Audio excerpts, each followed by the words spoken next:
16세기 말 명나라의 동북쪽 변방에는 여진족이라 불리는 사람들이 살고 있었습니다. 중후함의 한족들은 그들을 야만인 취급했죠.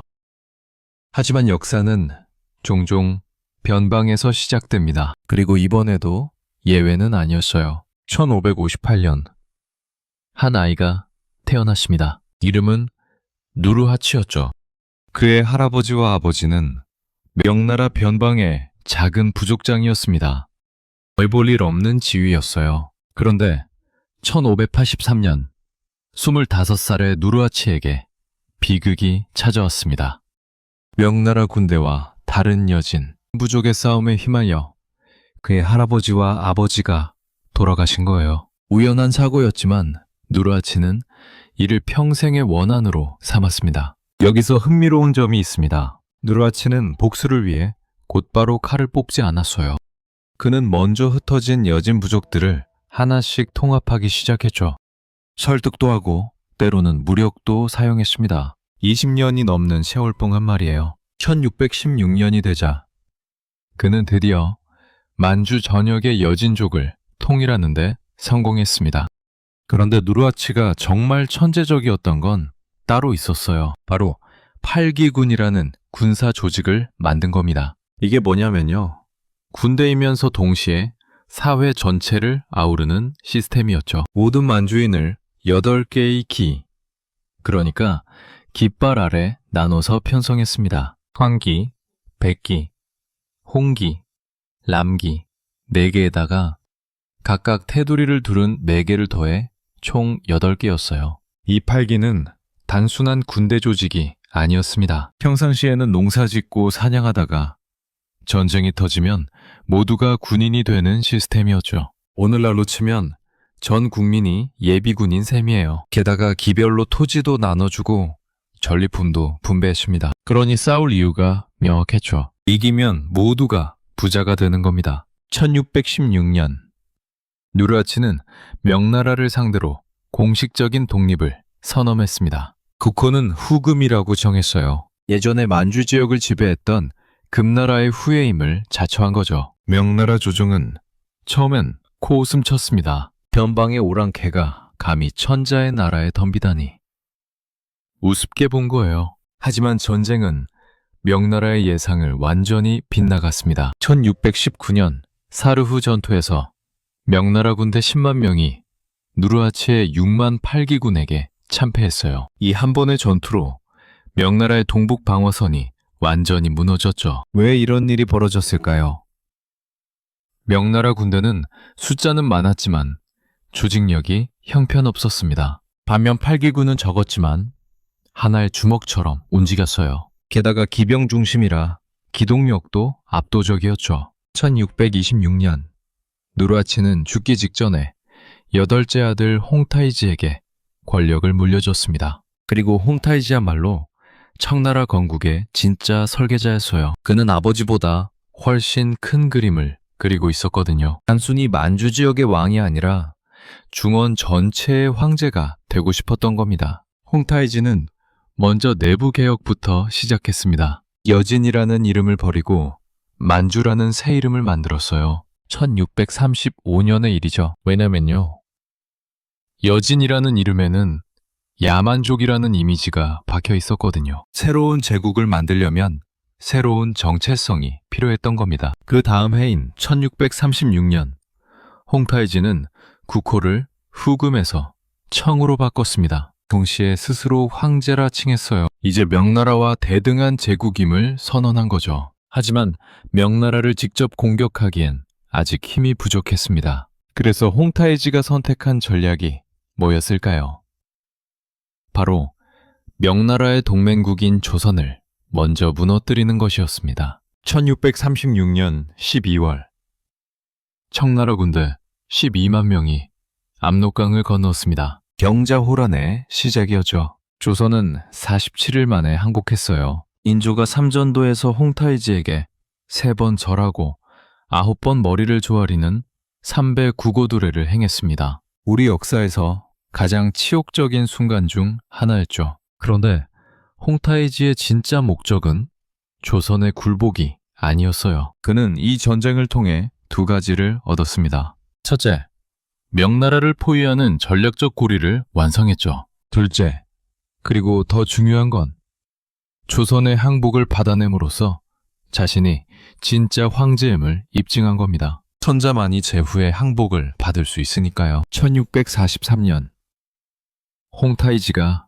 갑자기 세상을 떠났습니다. 52살의 나이였어요. 그의 6살짜리 아들이 황제가 되었죠. 순치제입니다. 아직 어린아이였기 때문에 실권은 섭정 도르곤이 쥐고 있었어요. 그런데 바로 이듬해인 1644년 믿을 수 없는 기회가 찾아왔습니다. 명나라 수도 북경이 농민 반란군 이자성에게 함락된 거예요. 숨정제는 자금성 뒤편 경산에서 목을 매 자살했습니다. 276년간 중국을 지배했던 명나라가 사실상 멸망한 순간이었죠. 이때 명나라 장수 오삼계가 중요한 결정을 내렸습니다. 그는 산해관을 지키던 사령관이었어요. 이자성의 반란군과 싸울 것인가?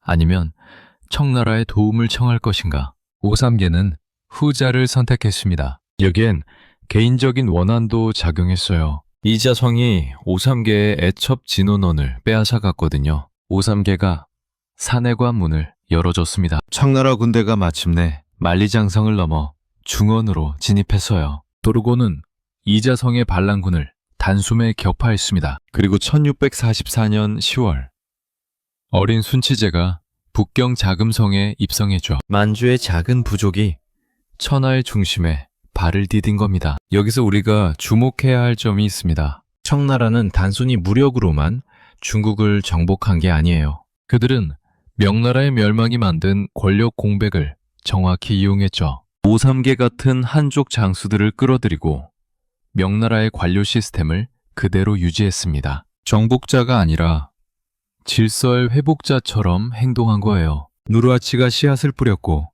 홍타이지가 나무를 키웠으며 도르곤이 열매를 땄습니다. 만주의 늑대들은 이제 중원의 용이 되었어요. 하지만 진짜 중국 전체를 장악하려면 아직 갈 길이 멀었죠. 남쪽에는 여전히 명나라의 잔존 세력이 저항하고 있었고 광활한 대륙 곳곳에서 반청운동이 들끓고 있었습니다. 청나라는 이제 막 거대한 여정의 시작점에 선 것뿐이었어요. 1644년 청나라 군대가 산해관을 통과했을 때 그들이 마주한 건 폐허였습니다. 북경은 이자성의 반란군에게 짓밟혔고 명나라 황실은 몰살당했죠. 거리엔 시체가 널렸고 궁궐은 불타고 있었어요. 중국은 주인 없는 땅이 된 겁니다. 도르고는 이 혼란을 절묘하게 이용했습니다. 그는 자신들을 정복자가 아니라 구원자로 포장했어요. 우리는 명나라를 멸망시키러 온 게 아니다. 반란군을 토벌하고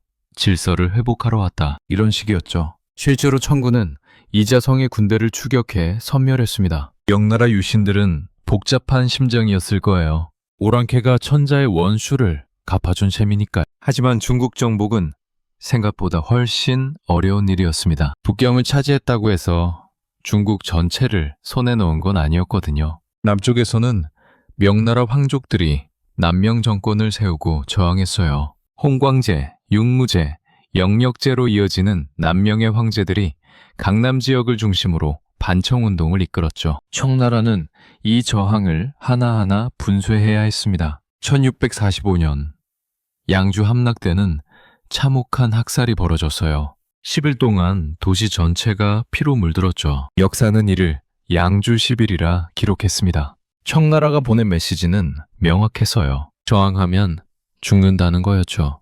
1645년 도르고는 한 가지 정책을 강요했습니다. 바로 변발령이었어요. 모든 남자는 만주족 스타일로 머리를 밀고 뒤통수에 머리카락만 길러서 따으라는 명령이었죠. 머리를 남기려면 목을 버리고 목을 남기려면 머리를 버려라. 유명한 구호였습니다. 왜 이런 극단적인 정책을 폈을까요? 단순히 복종의 표시만은 아니었어요. 도르고는 한족들이 만주족과 구별되지 않게 만들려 했던 겁니다. 겉모습이라도 똑같이 만들면 저항의식이 약해질 거라 본 거죠. 물론 반발은 엄청났습니다. 유교 전통에서 머리카락은 부모님께 받은 몸의 일부였거든요. 이를 자르라는 건 효도를 저버리라는 소리나 마찬가지였어요. 수많은 사람들이 변발을 거부하다 목숨을 잃었습니다. 하지만 결국 대부분은 굴복했죠. 살아남는 게 먼저니까요. 20년쯤 지나자 변발은 일상이 되었어요. 저항의 상징이었던 게 어느새 중국인의 표준 헤어스타일이 된 겁니다. 그런데 청나라의 진짜 천재성은 따로 있었습니다. 바로 한족 엘리트들을 적극적으로 포섭한 거예요. 우삼계처럼 명나라 장수였다가 청나라에 투항한 사람들에게 막대한 권력을 줬습니다. 이들을 한군팔기라고 불렀어요. 만주팔기, 몽골팔기와 함께 청나라 군사력의 새 축이 된 거죠. 오삼계는 운남과 귀주 지역에 왕처럼 군림했습니다. 상가이는 광동과 광서를, 경중명은 복건을 다스렸어요. 이들을 3번이라고 불렀죠. 사실상 독립국처럼 통치했습니다. 세금도 마음대로 거두고 군대도 마음대로 부렸어요. 청나라 조정은 이를 묵인했습니다. 아직은 그들의 힘이 필요했거든요. 1647년 순치제가 친정을 시작했습니다. 14살의 나이였어요. 하지만 실권은 여전히 도르곤이 쥐고 있었죠. 도르곤은 섭정왕이라는 직함으로 사실상의 황제처럼 행세했습니다. 순치제는 명목상의 군주에 불과했어요. 1650년 도르곤이 갑자기 죽었습니다. 사냥 중 낙마 사고였다고 하는데 진짜 사고였는지는 지금도 논란이죠. 어쨌든 순치제는 이제 진짜 황제가 될 기회를 얻었어요. 그는 곧바로 도르곤 일파를 숙청했습니다. 도르곤을 시신에서 자귀를 박탈하고 무덤까지 파헤쳤어요. 권력이란 게 이렇게 무서운 겁니다. 순치제는 똑똑한 군주였습니다. 그는 명나라 제도를 거의 그대로 유지했어요. 육부 시스템, 과거제도, 지방행정체계 모두 그대로 뒀죠. 다만 핵심 요직에는 만주족과 한족을 같이 임명하는 이원체제를 만들었습니다. 한 부서에 만주인 상서와 한족 상서를 함께 두는 식이었어요. 이게 정말 교묘한 통치술이었습니다. 한족 관료들은 자신들이 여전히 국정을 운영한다고 느꼈어요. 실제로 실무는 그들이 했으니까요. 하지만 최종 결정권은 항상 만주족이 쥐고 있었죠. 한족끼리 뭉치지 못하게 만주인이 감시하고 동시에 만주족이 독주하지 못하게 한족의 힘을 활용한 겁니다. 남쪽에서는 여전히 저항이 계속됐습니다. 특히 정성공이라는 인물이 골칫거리였어요. 그는 명나라 장수의 아들로 대만을 근거지 삼아 청나라에 저항했죠. 1659년 정성공은 남경을 공격하기까지 했습니다. 청나라는 큰 위기를 맞았어요. 하지만 정성공의 공격은 실패로 끝났습니다. 청나라 군대가 간신히 막아냈거든요. 정성공은 대만으로 퇴각했고 그곳에서 네덜란드 세력을 몰아내고 독자적인 왕국을 세웠습니다. 청나라는 당분간 그를 어쩌지 못했어요. 1661년 순치제가 24살의 젊은 나이에 세상을 떠났습니다. 천연두였다고 알려졌지만 일설에는 사랑하던 동귀비의 죽음에 충격받아 출가했다는 이야기도 있어요. 진실은 아무도 모르죠. 그의 8살 아들이 황제가 되었습니다. 바로 강희제예요. 청나라는 이제 중원의 발판을 확실히 마련했습니다. 북경을 차지하고 명나라 제도를 흡수하고 한족 엘리트들을 포섭했죠. 하지만 여전히 불안정했어요. 남방의 3번은 사실상 독립군벌이었고 대만의 정시 왕국은 반청의 깃발을 높이 들고 있었습니다. 진짜 통일은 아직 먼 이야기였어요. 청나라가 중국의 진정한 주인이 되려면 이 모든 적들을 완전히 제압해야 했죠. 그리고 그 임무는 이제 어린 강희제의 어깨에 놓였습니다. 만주의 늑대들은 산해관을 넘었지만 중원의 용이 되기 위한 진짜 시험은 이제부터였어요. 1661년 8살 소년이 황제가 되었습니다. 안희제였죠. 하지만 실권은 4명의 고명 대신이 쥐고 있었어요. 그 중에서도 오베라는 자가 가장 강력했습니다. 사실상 섭정이나 다름없었죠. 어린 헌제는 무력했을까요?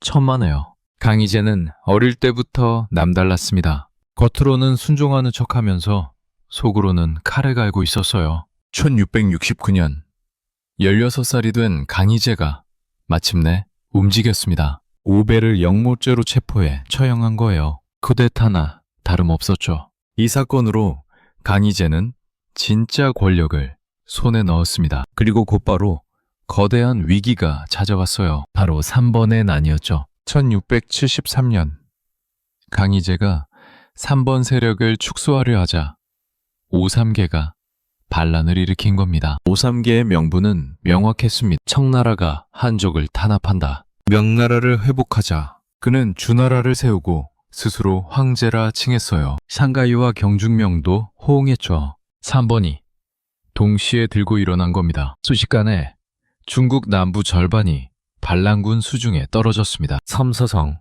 사천성, 호남성, 광동성, 복건성까지 반란의 불길이 번졌어요. 청나라 조정은 공황 상태에 빠졌죠. 신하들 중 일부는 양자강 이남을 포기하고 북종만 지키자고 건의하기까지 했습니다. 하지만 강희제는 달랐어요. 21살의 젊은 황제는 한 채의 땅도 포기할 수 없다고 선언했습니다. 그는 직접 전략을 짰어요. 3번을 각계 격파하되 한족 장수들을 적극 활용하라는 명령이었죠. 반란의 명분이 한족 회복이라면 한족으로 한족을 치는 게 가장 효과적이었거든요. 전쟁은 8년 동안 이어졌습니다. 1678년 오삼계가 죽었어요. 67살의 나이였죠. 그의 손자가 뒤를 이었지만 대세는 이미 기울었습니다. 1681년 마지막 반란 세력이 진압해였어요. 3번의 난은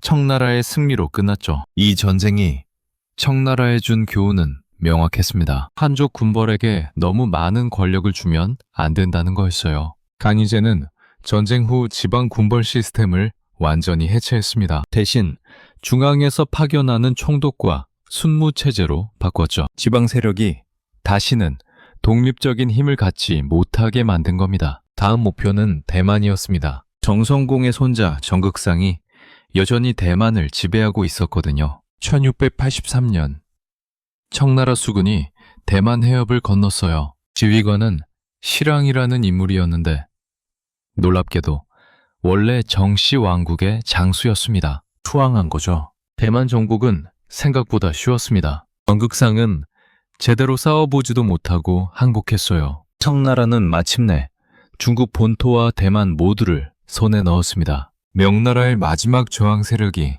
사라진 거예요. 이제 청나라는 진정한 중국의 지배자가 되었죠. 강희제는 여기서 멈추지 않았습니다. 북쪽과 서쪽으로 영토를 넓혔어요. 1689년 러시아와 메르친스크 조약을 맺어 국경선을 확정했죠. 동아시아 역사상 최초의 근대적 국제 조약이었습니다. 티베트와 몽골도 청나라의 영향권 아래 들어왔습니다. 강희제는 라마교를 적극 후원했어요. 달라이라마를 인정하고 보호함으로써 티베트를 평화적으로 복속시킨 겁니다. 몽골 부족들도 하나씩 청나라에 귀순했죠. 강희제의 치세는 61년간 이어졌습니다. 중국 역사상 가장 긴 재위 기간이었어요. 그는 학문을 장려하고 치수 사업을 벌였으며 과학기술도 받아들였죠. 예수의 성주사들을 궁정에 불러들여 서양 수학과 천문학을 배웠습니다. 1722년 강희제가 세상을 떠났습니다.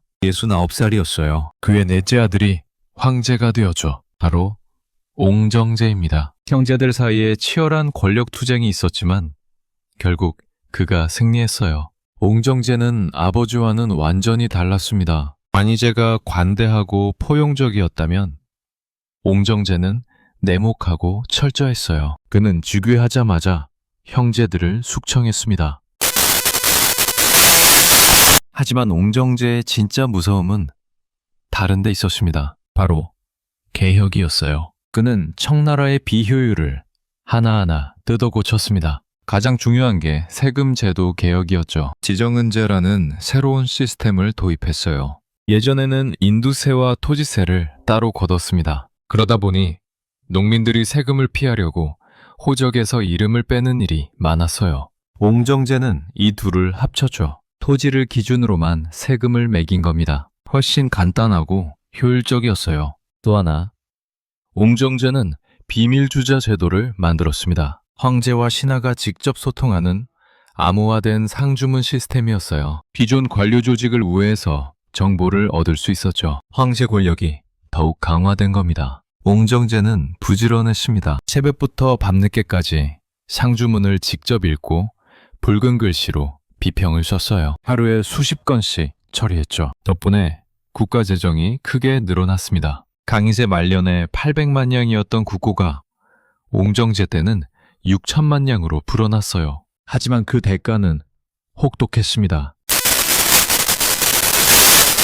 너무 엄격했거든요. 부정부패를 절대 용납하지 않았고 능력 없는 관료는 가차없이 잘랐습니다. 백성들도 세금이 정확히 거치다 보니 피해갈 구멍이 없었죠. 1735년 옹정제가 갑자기 죽었습니다. 58살이었어요. 재위 13년 반이었죠.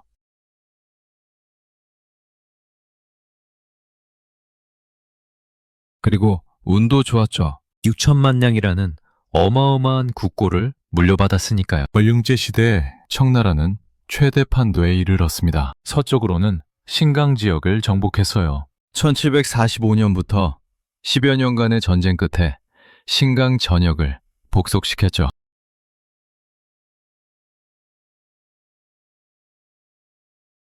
인구도 폭발적으로 증가했어요. 강희제 때 1,000만 명 수준이었던 인구가 권륭제 말년에는 3억 명을 넘어섰습니다.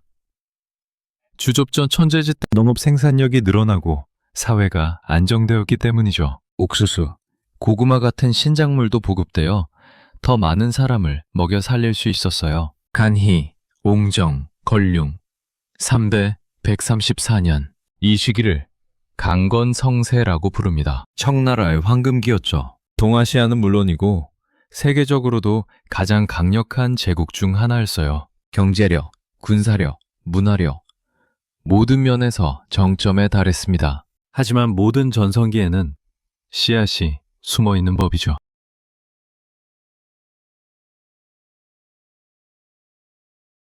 86세의 나이였어요. 재위 60년을 채우고 스스로 퇴위한 겁니다. 할아버지 강희제의 재위 기간을 넘지 않겠다는 약속을 지킨 거죠. 하지만 실권은 여전히 그가 쥐고 있었어요. 아들 가경제는 허수아비나 다름없었습니다. 이때 청나라 조정에는 한 사람이 모든 걸 좌지우지하고 있었어요. 바로 화신이라는 만주족 대신이었죠. 그는 20여 년간 온갖 부정부패를 저질렀어요. 뇌물을 받고 관직을 팔았죠. 그가 모은 재산이 8억 냥이 넘었다고 합니다. 당시 청나라 국고 10년치에 맞먹는 돈이었어요. 1799년 권율제계가 드디어 죽었습니다. 88세였죠.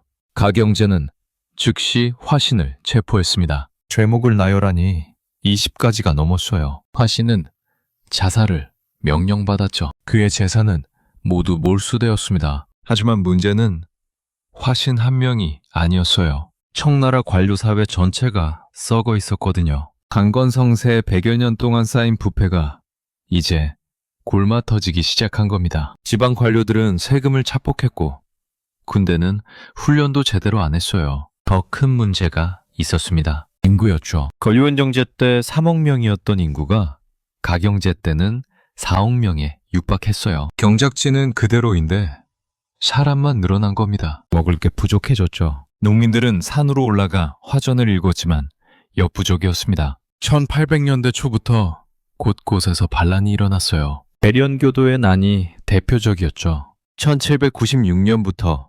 1804년까지 9년간 이어진 대규모 농민 반란이었습니다. 청나라는 간신히 진압했지만 국고는 바닥났어요. 바로 이 시기 바다 건너 영국이 청나라에 눈독을 들이기 시작했습니다. 영국은 산업혁명으로 엄청난 생산력을 갖추고 있었어요. 기계로 만든 면직물이 쏟아졌죠. 이걸 팔 시장이 필요했는데 청나라만 한 곳이 없었거든요. 4억 명의 소비자가 있는 거대한 시장이었으니까요. 문제는 청나라가 무역을 원하지 않았다는 겁니다. 1793년 영국 왕 조지 3세가 메카트니를 사절로 보냈어요.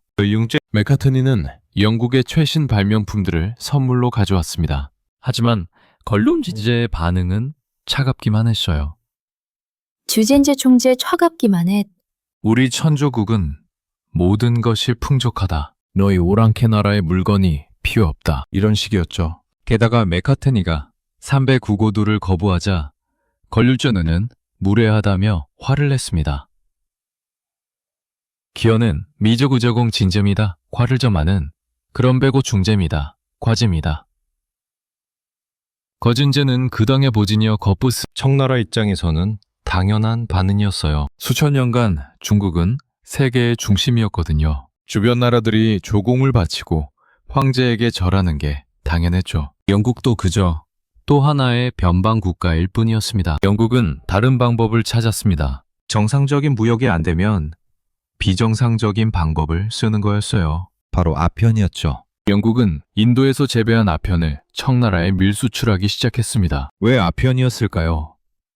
영국은 청나라에서 차와 도자기를 사들였는데 그 대가로 은을 지불해야 했어요. 문제는 청나라가 영국 상품을 전혀 사지 않았다는 겁니다. 그러니 은만 계속 빠져나갔죠. 무역 적자가 심각했어요. 아편은 이 문제를 한 방에 해결했습니다. 청나라 사람들이 아편에 중독되자 수요가 폭발적으로 늘어났거든요. 이제 은이 영국으로 빠져나가는 게 아니라 청나라에서 인도로 빠져나가기 시작했어요. 무역 구조가 완전히 역전된 겁니다. 1830년대가 되자 청나라는 아편지옥이 되었습니다. 관료, 군인, 심지어 황족까지 아편을 피웠어요. 매년 수백만 냥의 은이 빠져나갔죠. 청나라 경제가 흔들리기 시작했습니다. 도광제는 위기감을 느꼈어요. 이대로 가다간 나라가 망한다고 판단했죠. 1838년 그는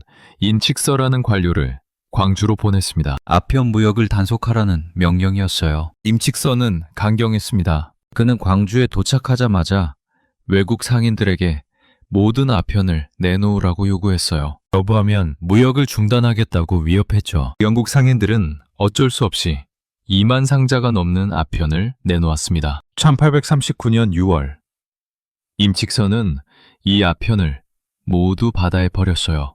허문에서 23일에 걸쳐 공개 소각했죠. 엄청난이 아니었습니다. 오늘날 가치로 수억 달러에 달하는 물량이었어요. 영국은 격분했습니다. 자국 상인의 재산을 보호하라는 명분을 내세웠죠. 사실 아편 무역은 영국법으로도 불법이었어요. 하지만 영국 정부는 그런 건 신경 쓰지 않았습니다. 중요한 건 이익이었거든요. 1840년 영국 한 배가 청나라 해안에 나타났습니다. 제1차 아편 전쟁의 시작이었어요. 영국은 16척의 군함과 4,000명의 해병대를 보냈죠. 청나라는 수십만 대군이 있었지만 소용없었습니다. 전쟁은 일방적이었어요. 영국의 증기선은 청나라 범선을 압도했습니다. 영국의 대포는 청나라 성벽을 뚫었죠. 청나라 군대는 용감하게 싸웠지만 기술 격차를 극복할 수 없었어요. 영국 함대는 해안 도시들을 차례로 점령했습니다. 광주, 샤먼, 닝보를 공격했죠. 1842년에는 양자강을 거슬러 올라가 남경 앞까지 왔어요. 청나라 조정은 공황에 빠졌습니다. 도광제는 굴복할 수밖에 없었어요. 1842년 8월 남경 조약이 체결되었죠. 청나라 역사상 최초의 불평등 조약이었습니다. 조약 내용은 참담했어요. 첫째, 홍콩을 영국에 할양합니다. 둘째, 광주, 상하이, 샤먼, 푸저우, 닝보, 5 항구를 개항합니다. 셋째, 2,100만 냥의 배상금을 지불합니다. 넷째, 관세 자주권을 포기합니다. 특히 마지막이 치명적이었어요. 청나라는 이제 수입품에 마음대로 세금을 매길 수 없게 되었죠. 영국 상품이 싼 값에 청나라 시장을 장악하기 시작했습니다. 청나라의 수공업은 무너졌어요. 더 굴욕적인 건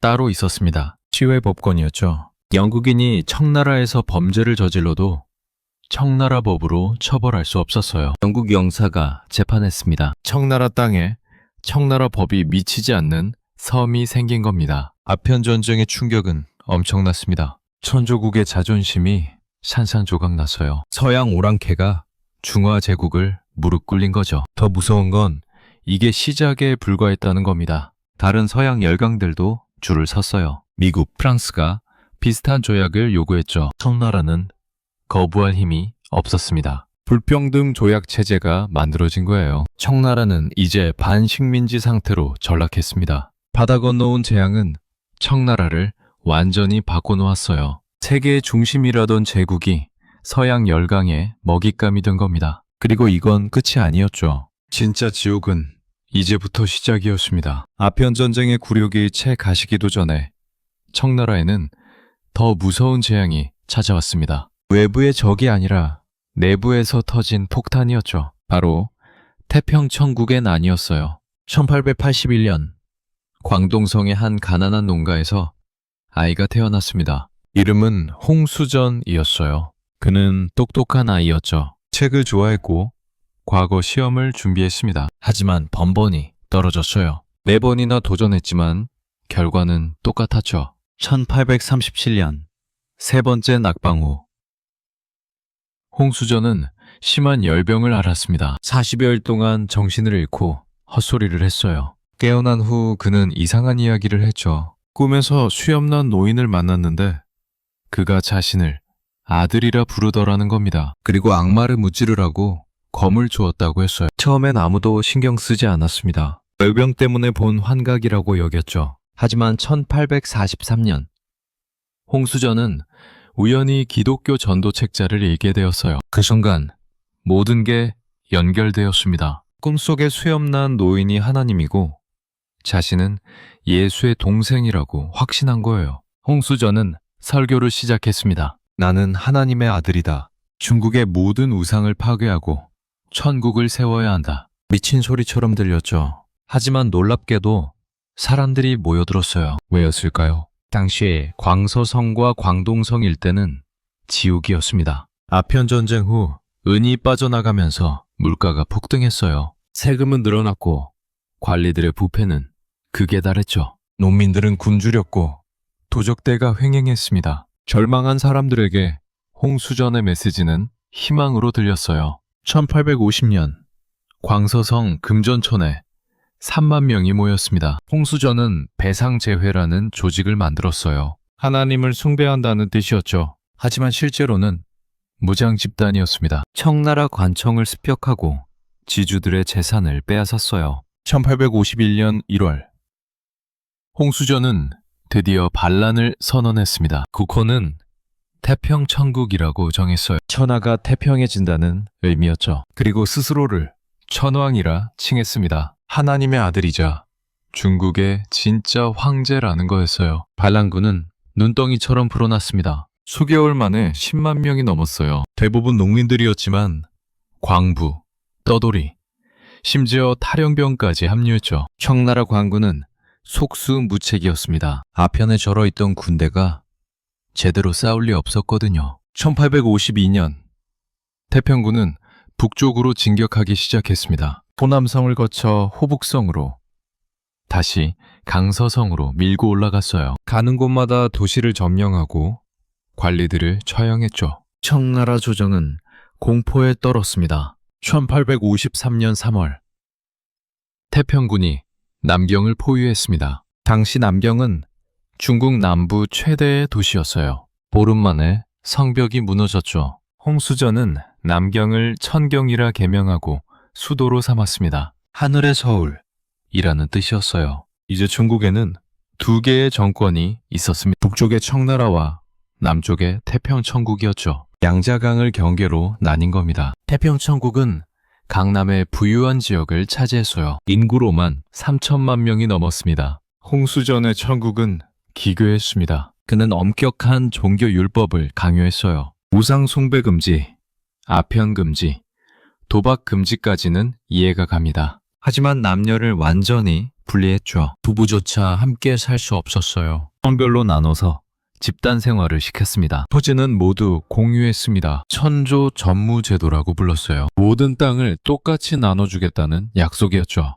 하지만 실제로는 실행되지 않았어요. 지도자들은 호화로운 궁전에서 살았고 여러 명의 첩을 두었습니다. 백성들에게는 금욕을 강요하면서 말이죠. 가장 기괴한 건 홍수전 자신이었습니다. 그는 점점 더 광신적이 되어갔어요. 하나님이 직접 자신에게 계시를 내린다고 주장했죠. 매일 새로운 계율을 만들어냈습니다. 거역하면 죽음이었어요. 1856년 태평군은 북벌을 시도했습니다. 북경을 공격하려는 야심찬 계획이었어요. 2만 명의 정예 부대가 북쪽으로 진격했죠. 하지만 이건 실패로 끝났습니다. 보급선이 너무 길었고 청군의 반격을 견디지 못했어요. 북벌군은 전멸했습니다. 같은 해 더 큰 재앙이 터졌습니다. 태평천국 내부에서 권력 투쟁이 벌어진 거예요. 동왕 양수청이 홍수전의 권력을 위협하자 홍수전은 북왕 위창위를 시켜 양수청을 죽였습니다. 그러자 위창위가 너무 강해졌죠. 홍수전은 다시 이광 석달계를 시켜 위창위를 제거했어요. 이 숙청으로 3만 명이 넘는 사람이 죽었습니다. 태평천국의 핵심 지도자들이 모두 사라진 거예요. 조직은 약해졌고 사기는 떨어졌죠. 반란의 기세가 꺾이기 시작했습니다. 청나라는 이 기회를 놓치지 않았습니다. 하지만 정규군은 여전히 무능했어요. 대신 새로운 힘이 등장했죠. 바로 지방의 향용군이었습니다. 증국번이라는 한족 관료가 호남에서 상군을 조직했어요. 유교 이념으로 무장한 민병대였죠. 이 홍장은 안휘에서 해군을 만들었습니다. 이들은 청나라 정규군과는 달랐어요. 규율이 엄격했고 전투력이 강했죠. 더 중요한 건 이들이 지역 지주들의 지원을 받았다는 겁니다. 태평천국이 토지를 몰수하겠다고 하자 지주들은 공포에 떨었어요. 그들은 기꺼이 돈을 내서 향영군을 지원했죠. 1860년부터 전세가 역전되기 시작했습니다. 증국번과 이홍장의 군대가 하나씩 도시를 되찾았어요. 태평군은 계속 밀렸죠. 홍수전은 천경에 갇혀 현실을 외면했습니다. 하나님이 구해줄 거라고 믿었어요. 1864년 청군이 천경을 완전히 포위했습니다. 식량이 떨어졌어요. 사람들은 풀뿌리를 뜯어먹었죠. 홍수전은 백성들에게 감로를 먹으라고 했습니다. 이슬을 말하는 거였어요. 미친 소리였죠. 1864년 6월 홍수전이 죽었습니다. 독을 먹고 자살했다는 설도 있고 굶어 죽었다는 설도 있어요. 진실은 아무도 모릅니다. 그의 아들이 뒤를 이었지만 16살 소년에 불과했죠. 한 달 후 청군이 성벽을 뚫었습니다. 시가전이 벌어졌어요. 태평군은 끝까지 싸웠지만 소용없었습니다. 7월 천경이 함락되었죠. 청군은 남은 태평군을 모조리 죽였어요. 학살이었습니다. 14년간의 전쟁이 끝났습니다. 희생은 참담했어요. 2천만 명이 넘는 사람이 죽었죠. 중국 역사상 가장 치명적인 내전이었습니다. 강남의 비옥한 땅은 황폐해졌고 수많은 도시가 폐허가 되었어요. 태평천국의 난은 청나라에 깊은 상처를 남겼습니다. 하지만 역설적으로 청나라를 살린 건 한족이었어요. 증국번, 이홍장 같은 한인 지도자들이 제국을 구한 겁니다. 이들은 이제 막강한 군사력을 가진 지방 군벌이 되었죠. 청나라 중앙정부는 약해졌습니다. 반면 지방 세력은 강해졌어요. 권력의 균형이 무너진 겁니다. 이건 청나라 멸망의 씨앗이 되었죠. 외세보다 무서운 건 내부의 붕괴였습니다. 태평천국의 난이 그걸 증명했어요. 태평천국의 난이 한창이던 1856년 서양 열강이 다시 움직였습니다. 영국과 프랑스가 연합군을 조직한 거예요. 명분은 에로호 사건과 프랑스 선교사 살해 사건이었죠. 하지만 진짜 목적은 따로 있었습니다. 더 많은 이권을 뜯어내려는 거였어요. 1857년 영불연합군이 광주를 점령했습니다. 그리고 북상에서 천진까지 쳐들어왔어요. 청나라는 급히 협상에 나섰죠. 천진조약이 체결되었습니다. 내용은 또다시 굴욕적이었어요. 10개 항구를 추가로 개항하고 외국 공사가 북경에 주재할 수 있게 됐습니다. 기독교 선교의 자유도 인정했죠. 배상금은 800만 냥이었어요. 청나라는 또 무릎을 꿇은 겁니다. 하지만 한풍제는 조약 비준을 미뤘습니다. 인정하기 싫었던 거예요. 1859년 영굴 연합군이 다시 천진으로 왔을 때 청군이 공격했죠. 대구 전투였습니다. 청군은 참패했어요. 1860년 연합군은 북경으로 진군했습니다. 한풍제는 황급히 열하로 도망쳤어요. 황제가 수도를 버리고 달아난 겁니다. 어린 아들과 황후 그리고 후궁 하나를 데리고 갔죠. 그 후궁이 바로 나중에 청나라를 좌지우지하게 될 서태후였습니다. 10월 연합군이 북경에 입성했어요.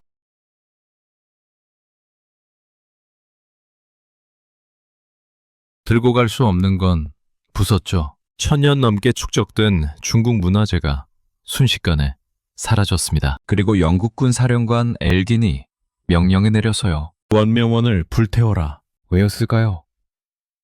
청나라의 본때를 보여주겠다는 거였죠. 사흘 동안 원명원은 타올랐습니다. 동양의 베르사유라 불리던 궁전이 재가 된 거예요. 북경 조약이 체결되었습니다. 천진 조약보다 더 가혹했어요. 구룡반도로 영국에 할양하고 배상금을 1600만 냥으로 올렸죠. 천진을 개항하고 외국인의 내륙 여행도 허용했습니다. 1861년 한풍제가 열하에서 죽었습니다. 31살의 젊은 나이였어요. 스트레스와 병이 겹쳤죠. 6살짜리 아들이 황제가 되었습니다. 동치제였어요. 한풍제는 죽기 전에 8명의 고명 대신을 지정했습니다. 어린 황제를 보좌하라는 거였죠. 하지만 서태후가 가만히 있지 않았어요. 그녀는 쿠데타를 일으켜 고명 대신들을 제거했습니다. 권력을 독차지한 거죠. 서태후는 수렴청정을 시작했습니다. 이후 47년 동안 청나라를 지배하게 되어 여자의 몸으로 제국을 좌지우지한 겁니다. 그런데 이 사람이 문제가 많았어요. 보수적이고 완고했거든요. 태평천국에 난이 진압되고 청나라는 잠시 숨을 돌렸습니다. 동치중흥이라고 불렀어요. 등국번, 이홍장 같은 능력 있는 관료들이 개혁을 추진했죠. 양무운동이었습니다. 양무운동의 슬로건은 중체서용이었어요. 중국의 본질은 지키되 서양의 기술을 받아들이자는 겁니다. 근대적 공장을 세우고 무기를 만들었죠. 강남 제조국, 복주 선전국 같은 군수공장이 생겼어요. 해군도 만들었습니다. 북양함대, 남양함대, 복권함대가 창설되었죠. 특히 북양함대는 아시아 최강이라고 자부했어요. 독일에서 최신 전함을 사들였거든요. 정원, 진원 같은 7,000톤급 전함이 대표적이었습니다. 하지만 양무운동에는 치명적 결함이 있었어요. 겉만 번지르르 했죠. 공장을 지어도 관료들이 농간을 부렸습니다. 예산을 빼돌리고 부실하게 만들었어요. 해군 예산으로 서태후는 이화원을 지었죠. 1874년 프랑스가 베트남을 침략했습니다. 베트남은 청나라의 속국이었어요. 청나라는 군대를 보냈죠. 청불전쟁이 시작된 겁니다. 전쟁은 3년간 이어졌습니다. 육지에서는 청군이 선전했어요. 진남관 전투에서 프랑스군을 물리쳤죠. 복권 함대가 프랑스 함대에 전멸당했어요. 1885년 천진 조약으로 전쟁이 끝났습니다. 육지에서 이기고도 협상 테이블에서 진 거예요. 청나라는 베트남에 대한 종주권을 포기했죠. 프랑스가 베트남을 차지했습니다. 이 소식이 전해지자 청나라 조정은 발칵 뒤집혔어요. 싸움에 이기고도 왜 항복하느냐? 이용장이 비난받았죠. 하지만 어쩔 수 없었습니다. 해군력이 형편없었거든요. 더 큰 재앙은 10년 후에 왔습니다. 바로 일본이었어요. 일본은 메이지 유신 이후 급속히 근대화했죠. 그리고 조선을 노렸습니다. 1894년 조선에서 동학 농민운동이 일어났어요. 조선 정부는 청나라에 원군을 요청했습니다. 청나라가 군대를 보내자 일본도 군대를 보냈어요. 자국민 보호라는 명분이었죠. 천진 조약에 따라 양국이 동시에 군대를 파견한 겁니다. 농민군이 진압되었지만 청군과 일본군은 철수하지 않았어요. 서로 눈치를 봤죠. 1894년 7월 일본군이 먼저 공격했습니다. 청일 전쟁이 시작된 거예요. 누구도 일본의 승리를 예상하지 못했습니다. 청나라는 거대한 제국이었고 일본은 작은 섬나라였으니까요. 하지만 결과는 정반대였어요. 평양 전투에서 대패하고 압록강을 넘어 만주까지 밀렸죠. 일본군은 훨씬 조직적이었어요. 준배식 훈련을 받았고 사기도 높았습니다. 바다는 더 참혹했습니다. 1894년 9월 황해에서 양국 함대가 격돌했어요. 황해 해전이었죠. 청나라의 자랑인 북양함대가 일본 연합함대에 참패했습니다. 북양함대는 배는 컸지만 속도가 느렸어요. 포탄도 부실했죠. 서태후가 해군 예산을 빼돌린 결과였습니다. 반면 일본 함대는 작지만 빨랐고 신형 속사포로 무장했어요. 1895년 2월 일본군은 위해위를 함락시켰습니다. 북양함대의 근거지였어요. 제독 정여창은 자살했죠. 아시아 최강을 자랑하던 함대가 전멸한 겁니다. 청나라는 굴복할 수밖에 없었습니다. 이 홍장이 일본으로 갔어요. 1895년 4월 시모노세키에서 조약이 체결되었죠. 내용은 치욕적이었습니다. 첫째, 조선의 독립을 인정합니다. 이건 청나라가 조선에 대한 종주권을 포기한다는 뜻이었어요. 500년 조공 관계가 끝난 겁니다. 둘째, 요동반도, 대만, 팽호 제도를 일본에 할양합니다. 청나라 땅을 떼어준 거예요. 셋째, 배상금 2억량을 지불합니다. 청나라 3년치 세수에 맞먹는 돈이었죠. 넷째, 사계 항구를 추가 개항하고 일본인의 중국 내 공장 설립을 허용합니다. 소식이 전해지자 중국 전역이 충격에 빠졌습니다. 작은 외놈 나라에게 이런 굴욕을 당하다니. 강유희, 양계초 같은 지식인들이 상소를 올렸어요. 1895년에 공거상소였죠. 개혁하지 않으면 나라가 망한다고 경고했습니다. 하지만 더 무서운 게 기다리고 있었어요. 서양 열강들이 벌떼처럼 몰려든 겁니다. 청나라가 일본에게까지 진다는 걸 확인했으니까요. 완전히 만만하게 본 거죠. 독일은 교주만을 빼앗았습니다. 러시아는 여순과 대련을 조차했어요. 영국은 위해위와 구룡반도를 추가로 차지했죠. 프랑스는 광주만을 빼앗았습니다. 중국은 열강의 각축장이 되었어요. 땅을 잘라서 나눠 갖는 판이었죠. 청나라 황실은 속수무책이었습니다. 거부할 힘도 의지도 없었어요. 20여 년 동안 청나라는 패배만 거듭했습니다. 프랑스에 졌고 일본에 졌고 이제는 모든 열강에게 땅을 내주고 있었죠. 모욕의 연속이었어요. 천조국의 자존심은 산산조각났습니다. 백성들의 분노는 끌어올랐습니다. 정부에 대한 실망도 커졌죠. 이대로는 안 된다는 목소리가 높아졌어요. 개혁이냐, 혁명이냐. 청나라는 갈림길에 서 있었습니다. 청일전쟁의 참패는 청나라에 거대한 충격을 안겼습니다. 양무운동으로 군함을 사들이고 공장을 지었는데도 일본에게 완패했어요. 뭔가 근본적으로 잘못됐다는 걸 깨달은 겁니다. 지식인들 사이에서 새로운 목소리가 나오기 시작했어요. 강유희와 양계초가 대표적이었죠. 이들은 양무운동이 실패한 이유를 정확히 짚었습니다. 기술만 배워서는 안 된다. 제도 자체를 바꿔야 한다. 강유희는 과감한 주장을 펼쳤어요. 일본의 메이지 유신을 본받자는 겁니다. 입헌 군주제를 도입하고 의회를 만들고 근대 법률 체계를 갖추자고 했죠. 당시로선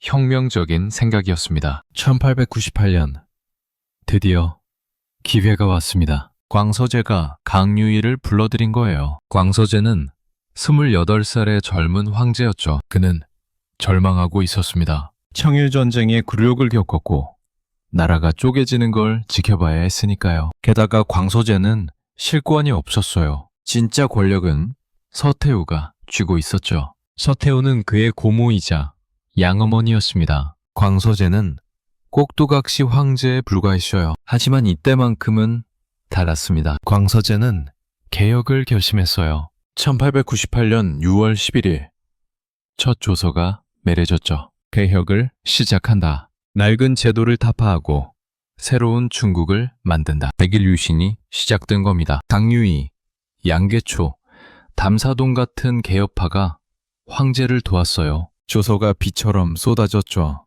100여 개가 넘었습니다. 과거제를 개혁하고 신학문을 가르치는 학교를 세웠어요. 관료 조직을 개편하고 예산을 투명하게 관리하라고 명령했죠. 신문 발행의 자유를 허락하고 상공업을 장려했습니다. 철도도 건설하기로 했어요. 일본과 독일의 헌법을 연구하라는 명령도 내려졌습니다. 입헌 군주제로 가겠다는 신호였죠. 하루하루가 변화로 가득했어요. 100일 동안 청나라는 완전히 바뀌는 것처럼 보였습니다. 하지만 문제가 있었어요. 개혁이 너무 급진적이었죠. 기득권층이 반발했습니다. 특히 만주족 귀족들이 격렬히 반대했어요. 권력을 잃을까봐 두려웠거든요. 더 큰 문제는 서태후였습니다. 그녀는 이화원에서 은퇴한 척했지만 여전히 모든 걸 지켜보고 있었어요. 광서제가 자기 허락도 없이 개혁을 추진하자 분노했죠. 보수파 관료들이 서태후를 찾아갔습니다. 황제가 황태후를 폐위하려 한다는 소문이 있습니다. 거짓이었어요. 하지만 서태후는 믿었죠. 아니, 믿고 싶었던 겁니다. 개혁을 막을 명분이 생겼으니까요. 1898년 9월 21일 서태후가 쿠데타를 일으켰습니다. 군대를 동원해 자금성을 장악했어요. 광서제를 유폐시켰죠. 중남해에 영대에 가둔 겁니다. 담사동을 포함한 6명이 처형되었어요. 이들을 무술 육군자라고 부르죠. 권유이와 양계초는 일본으로 도망쳤습니다. 간신히 목숨을 건진 거예요. 맥일 유신은 104일 만에 끝났습니다. 모든 개혁 조서가 폐기되었어요. 청나라는 다시 옛날로 돌아갔죠. 서태후는 재집권했고 광서제는 죽을 때까지 감금 상태로 살아야 했습니다. 이 사건이 주는 교훈은 명확했어요. 위로부터의 개혁은 실패했습니다. 기득권의 저항을 이길 수 없었죠. 그렇다면 남은 건 하나뿐이었어요. 아래로부터의 혁명이었습니다. 그런데 청나라에는 또 다른 흐름이 있었어요. 개혁도 혁명도 아닌 제3의 길이었죠. 바로 배회주의였습니다. 서양 오랑캐를 몰아내면 모든 게 해결된다는 생각이었어요. 1899년 산동성과 지계성에서 이상한 집단이 나타났습니다.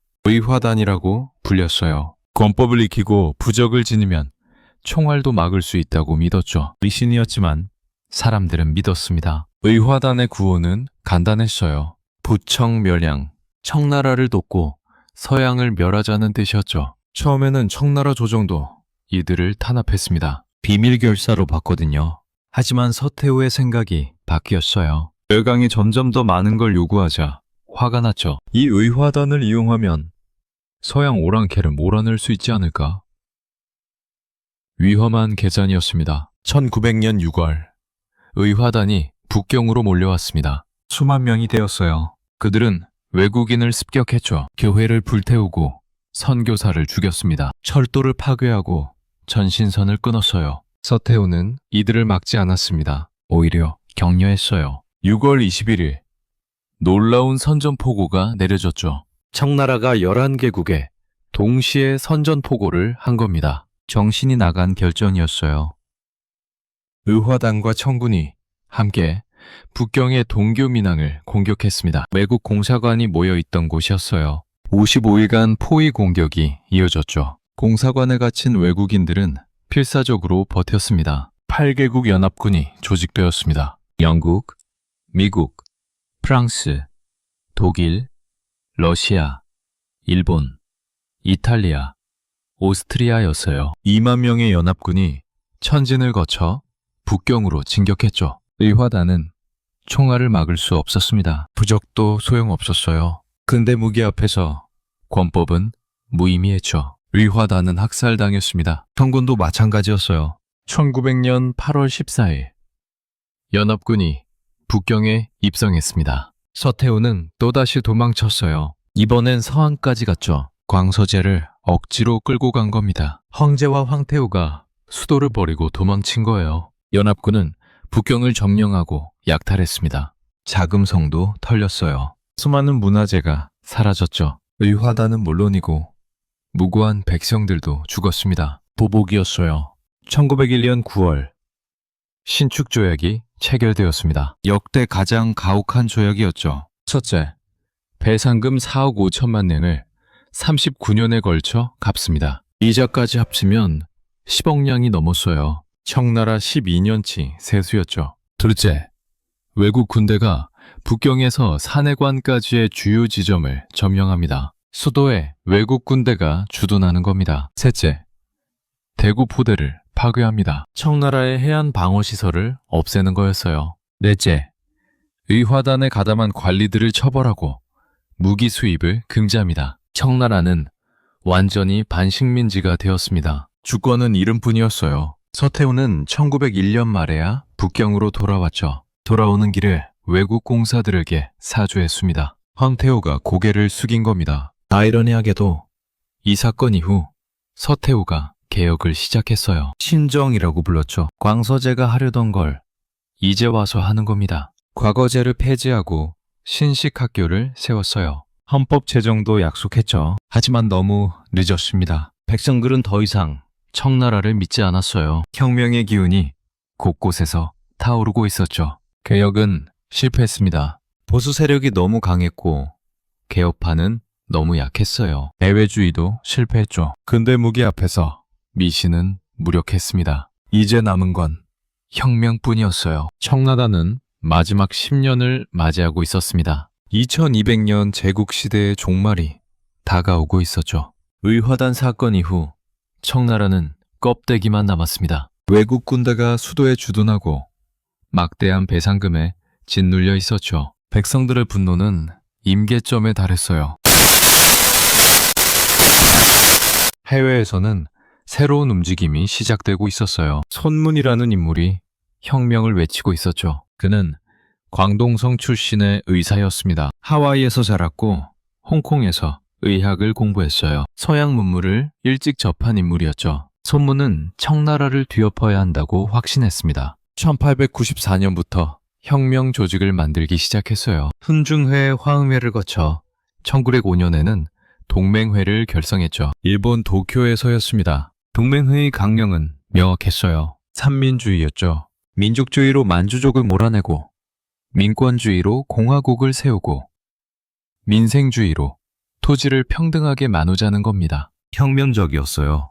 하지만 혁명은 쉽지 않았습니다. 소문은 10번이 넘게 봉기를 시도했어요. 모두 실패했죠. 1906년 황화강 봉기는 특히 비극적이었습니다. 72명의 젊은 혁명가들이 목숨을 잃었어요. 그런데 1908년 청나라 조정이 실수를 저질렀습니다. 철도 국유화 정책을 발표한 거예요. 민간 자본으로 건설 중이던 철도를 정부가 빼앗겠다는 거였죠. 사실 뒤에는 외국 자본이 있었습니다. 차관을 빌려 철도를 만들고 이권을 넘기려던 계획이었어요. 사천성에서 대규모 시위가 벌어졌습니다. 보로운동이라고 불렀죠. 철도를 지키지 않은 운동이었어요. 청나라는 군대를 보내 진압했습니다. 수십 명이 죽었죠. 1911년 10월 11일 밤 호북성 무창에서 우발적인 사건이 터졌습니다. 혁명파 군인들이 봉기한 거예요. 계획된 거라기보다는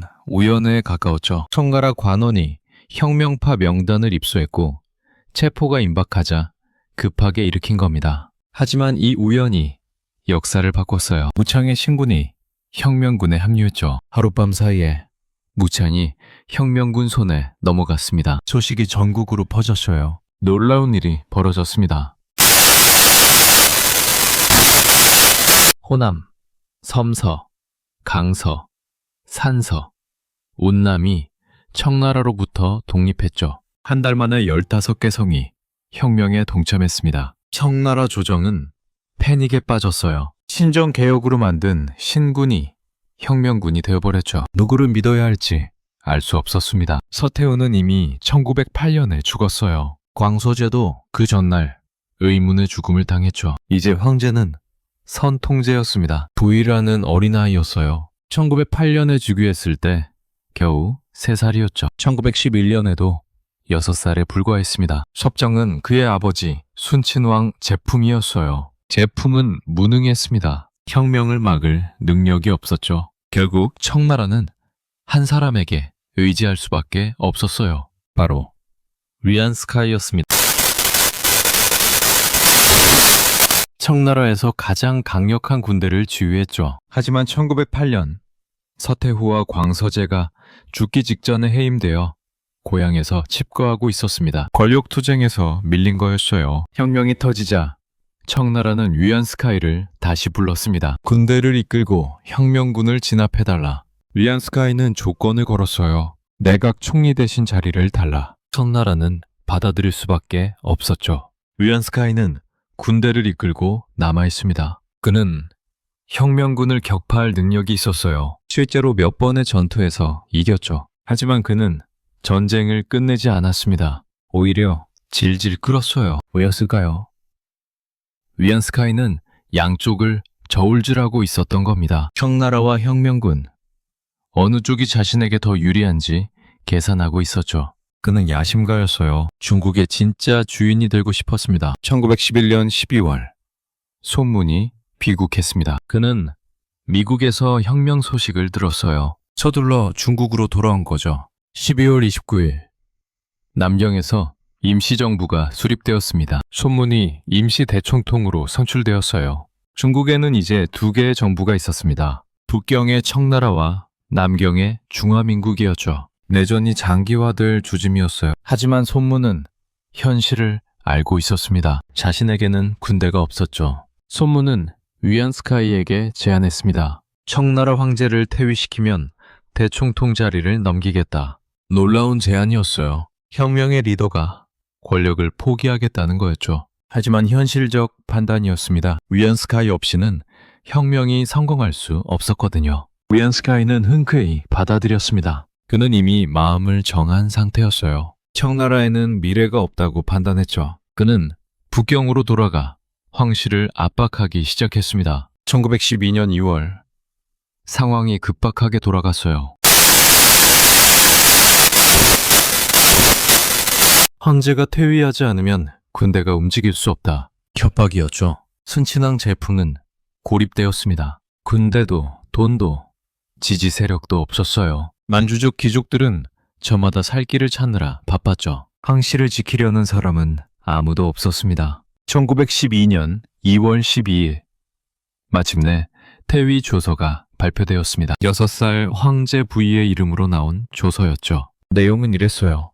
전국 인민이 공화를 원한다. 하늘의 뜻을 거스를 수 없다. 짐은 통치권을 내각 총리 대신 위안스카이에게 넘긴다. 중화민국을 조직하고 공화 정체를 실시하라.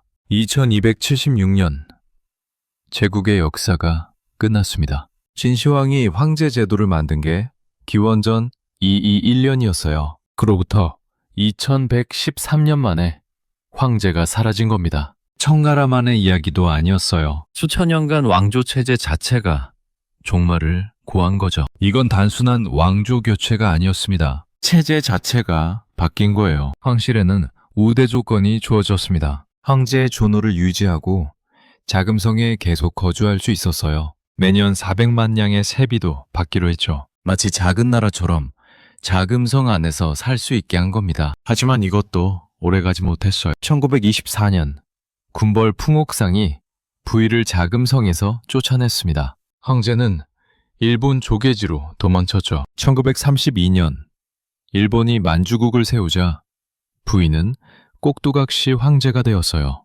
1945년 일본이 패망하자 부위는 소련군에 체포되었습니다. 그리고 중화인민공화국에 인도되었죠. 사상 개조를 받았어요. 1959년 마오쩌둥은 부위를 사면했습니다. 그는 북경신물원의 정원사로 살다가 1967년 죽었어요. 마지막 황제의 기구한 운명이었습니다. 태어날 때는 천하의 주인이었지만 죽을 때는 평범한 시민이었죠. 어쩌면 청나라 300년 역사의 축소판이었는지도 몰라요. 청나라는 왜 망했을까요? 외세의 침략 때문이었을까요? 물론 그것도 큰 이유였습니다. 아편전쟁, 태평천국, 청일전쟁, 8개국 연합군, 연이은 패배가 제국을 무너뜨렸죠. 하지만 더 근본적인 이유가 있었어요. 청나라는 변화를 거부했습니다. 세계가 산업혁명으로 바뀌는데도 농업제국에 머물렀죠. 서양이 입헌 정치를 하는데도 전제 군주제를 고집했어요. 개혁의 기회는 여러 번 있었습니다. 양무운동, 백일유신, 신정. 하지만 모두 실패했어요. 기득권이 변화를 막았죠. 너무 늦게, 너무 조금씩만 바꾸려다가 결국 모든 걸 잃었습니다. 청나라의 몰락은 동아시아 전통 질서의 붕괴였습니다. 수천 년간 유지되던 조공 체제가 무너졌어요. 황제 중심의 세계관이 사라졌죠. 새로운 시대가 시작된 겁니다. 하지만 새 시대가 곧 평화를 의미하지는 않았어요. 청나라가 무너진 후 중국은 군벌 시대로 접어들었죠. 혼란과 내전이 수십 년간 이어졌습니다. 통일된 중국이 다시 나타나기까지는 오랜 시간이 걸렸어요. 안주의 늑대들이 중원을 삼킨 지 268년 만의 일이었습니다. 누르하치가 팔기를 만들고 홍타이지가 청을 세우고 강희제가 제국을 안정시키고 걸륭제가 영토를 넓혔죠. 하지만 결국 모든 제국은 끝이 있었습니다. 역사는 흐릅니다. 강자도 언젠가는 약자가 되고 승자도 결국 패자가 되죠. 청나라 300년이 우리에게 주는 교훈입니다. 원하지 않으면 사라진다는 것, 시배를 잊지 못하면 역사에 묻힌다는 것. 1912년 2월 12일 자금성의 종소리가 마지막으로 울렸습니다. 2200년 제국의 시대가 저물었어요. 새로운 중국이 태어나고 있었죠. 그것이 어떤 중국이 될지는 아무도 몰랐습니다. 다만 확실한 건 하나였어요. 황제의 시대는 영원히 끝났다는 것.